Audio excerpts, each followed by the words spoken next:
Hi again, welcome to another One More Multiverse tutorial. This time around, I'll be talking about all the GM tools we have accessible for you to use during your games and to prep your games as well. I want to start top level, so we'll be starting by looking at the world map feature. And this lives here in the top left corner of your screen. By default, it will look like this, little cards organized in lines and columns. But if you prefer a more visual approach that you can physically manipulate, you can switch to the nodes view and visualize which levels are connected to which. You might recall from the first tutorial of this series that you could create new levels really quickly through the Create New Level tool. This tool also lives here, so if you're managing your world map and immediately think you need a level, you can also do it through here. As the name insinuates, this is pretty advanced stuff, but if you want to change the spawn level, that is the level your players land in when they join your verse, you can come here and change spawn level through this button and just click the one you want to be the new spawn level. You can also import a batch of levels in one go. For example, if you've installed a bundle that comes with a pre-built world map, you'll be able to import all levels in one go by coming here and selecting Import World Map, and your options should be displayed here. Okay, that's really the only top level feature I wanted to show you today. We can get into more advanced stuff in the next section of the tutorial. For now, I just want to give you the core tools for you to be able to run a neat game. And for that, I want to introduce you to the GM pods. Very similar to those we've seen on the player side, here on the right side of the screen. But this time around, if you're the GM, you'll have an extra set of pods on the left side of the screen. By default, it will open on the creation pod, which might be the one you use the most, but I do not want to start there. I want to start by assuming that your level is already super prepared and you want to just look at our cinematic tools and ways you can enhance your game without needing to add extra elements here and there. And for that, I first want to show you the cinematic pod. And it has 4 very neat features for you to use. The first one being the flash title. You can type anything you want into this, press enter, and it will appear in everyone's screens simultaneously. This is great for those climatic moments where you enter a new room or you meet a new NPC and you want to announce to the party in a flashy way. Hence, the flash title definition. Secondly, the cinematic mode. As the name suggests, this is what you can use for those tense dramatic moments or roleplay scenes where you want to introduce everyone in a room before your players start to do crazy things all over the place. Once you toggle it on, these black bars on top and on the bottom of the screen will show up for everyone, and you now control the camera for everyone currently playing. You can pan around, you can zoom in on locations, you can do dramatic shakes, whatever you feel enhances your visual gameplay. By default, your players will still be able to move around during cinematic mode. If you want to stop that from happening, you can just hit the pause button here. This will slightly dim the lights and stop your players from moving, so you can do all your monologues and your panning around without fear of them interrupting. If you don't foresee player interaction being a problem, then just don't use the pause time, it's perfectly acceptable. Next up, we've got the staging feature. Again, still in the cinematic pod, so a very, very cinematic feature. For those roleplay scenes between players or between players and NPCs, you can prop them up in the stage area, so it feels like they are in control of the scene and are the main characters of the game. By the way, staging is compatible with cinematic mode, so you can do both at the same time, or even flash titles if you want. The last feature, which is also compatible with any of these 3 we already covered, is backdrops. Backdrops is the perfect tool for all of you improv GMs out there. I am one of you, so I feel you. I use this all the time, and with a simple click of a button, you can choose between a bunch of different backdrops like this, and it will replace the level you're currently on with a static image or a map or whatever you want to show when inevitably your players go out of the way and don't want to stay in the levels you've prepared, or you can't find the perfect level in our library to describe what is happening, or you just don't need to. Maybe it's just a casual visit or a casual conversation that will take around 5 minutes. Just pop an image and be on the way. Another cool thing about it is you're not limited to the images in our library. You can paste any image URL into this box here, and it will just show up in the background like any other background.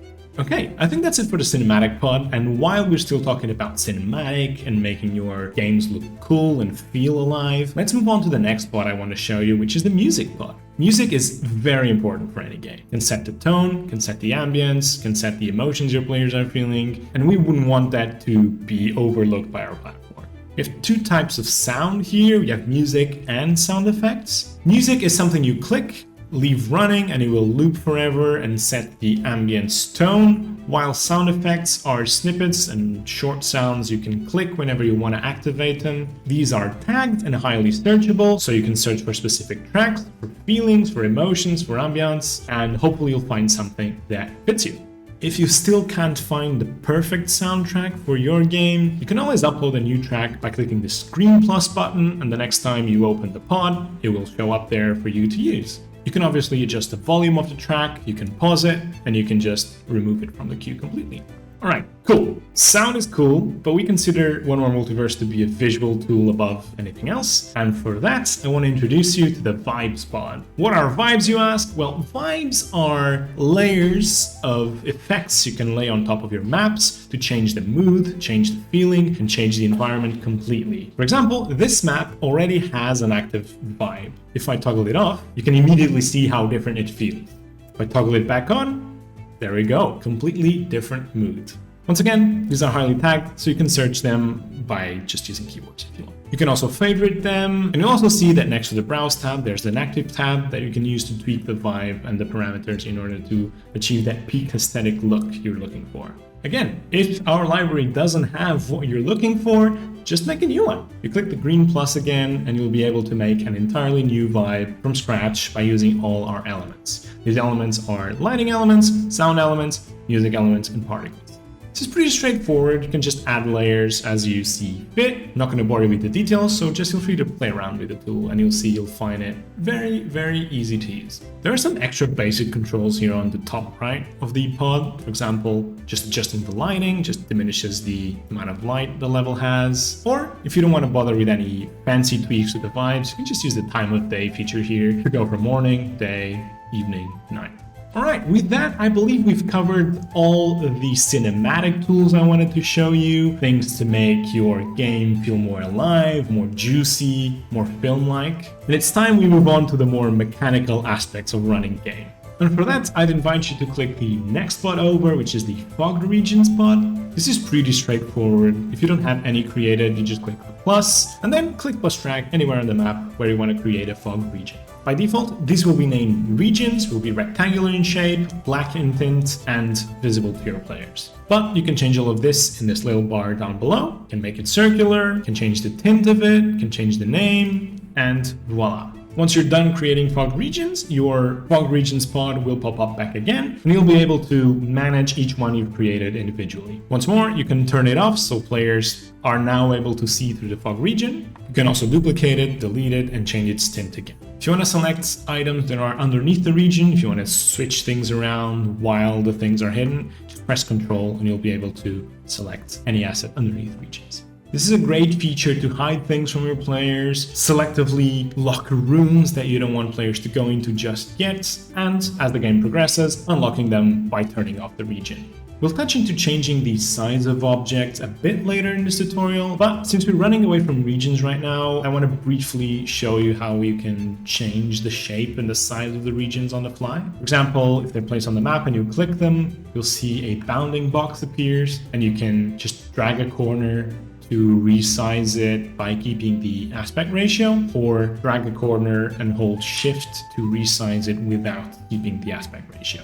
Again, this is true for any object, but I'll show you in more detail once we get to that part of the tutorial in a few minutes. Alright, complex, beautiful levels are really nice, but sometimes we just need a combat map, right? Worry not, that is totally possible. And for that, let's go over to the next pod, the level settings pod, where you'll see there's a choose background feature. If you hit choose background, you'll see that you have some options of battle maps in our library already, but if you want your own, you just need to hit upload background and you'll be taken through the uploading and asset flow again, and we'll be able to place your own battle map on One More Multiverse. For now, let's just use one in our library. Once you select it, you'll be able to choose the scale of the map, obviously, as well as its horizontal and vertical offset.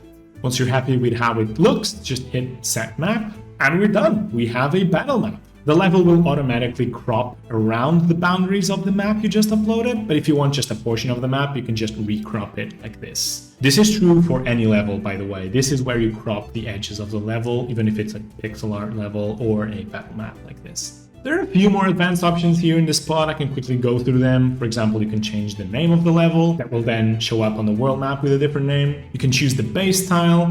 For example, for battle maps, I like to keep the base tile all black in the surrounding. For example, if it's a thematic map, you can maybe change the base tile to sand or forest or whatever you see fit. There's the show obstacles toggle, that if you toggle it on, you'll be able to see which objects in the map are obstacles, and that means that your players will bump against them during play and not be able to pass them. And by default, we like this level border around all our levels, but if you don't like that and want to see the level blend in with the environment around it and the base tile, you can just toggle it off like this. A few more neat features in this pod are the export button that you can use to take screenshots of your levels and share it around wherever you please. There's the set level preview that lets you take a snapshot of a specific portion of the level that will then be the cover art for the level wherever it appears, be it in a bundle, in a world map, whatever you see fit. And then finally, you have the view as player toggle. This is very useful, for example, to make sure that things you've set as secret are all secret and you didn't forget about them. Cool. So, we've covered cinematic tools, ways to enhance your gameplay, ways to mechanically enhance your game, and now I want to briefly touch on changing the game during the course of it. And for that, I want to go back to almost the beginning of this tutorial and reintroduce you to the creation pod. This is where all the objects, all the assets, all the images, all the pixel art that we have for you to use and that you see in each level lives. As you can see, it's neatly organized by category, and you can go into each one to see what they contain. Clicking a category is basically just adding a filter to your search, so you can go in and then just remove the filter to go back out, whatever you want to do. Again, highly tagged, so you can search by any keywords or terms you want, or filter by any of these categories that you see here. For example, you can limit it to assets that came specifically from bundles. You can filter by your favorites, recents, and etc. I'll let you explore these filters on your own time. I don't need to explain every single one of them. Something I do want to explain is this row right here, which represents the type of object. The first one is set pieces. These are plug and play little areas that you can use in your games. For example, if you go into them, you'll see that we have camps, shelves, kitchens, rooms, tables, offices that you can just click and place on the map wherever you want. This is also super good for improv scenes. If you're not a big fan of backdrops that I've explained earlier, you just put in a set piece and have the little roleplay scene happen there. Just delete it afterwards or keep it if you want. Next up, we have walls and roofs. You've seen these in many levels we've explored so far. You have obviously tiles. You've seen even more of these throughout all the levels we've explored together. And then you have NPCs that you're already familiar with, and outfits. Outfits is basically every asset that's in the character creator that you can just drop on the level if you want. I want to show you one tool and a few commands that are very useful when you're using the creation pod. For example, the eyedropper tool that lives on the right taskbar here. If you click it, you'll be able to clone any asset currently on the level. That might be handy to populate the level with multiples of things you want, or to slightly tweak the decoration on the fly. If you, for example, describe 5 statues and the level only shows 3, well, eyedropper has you covered.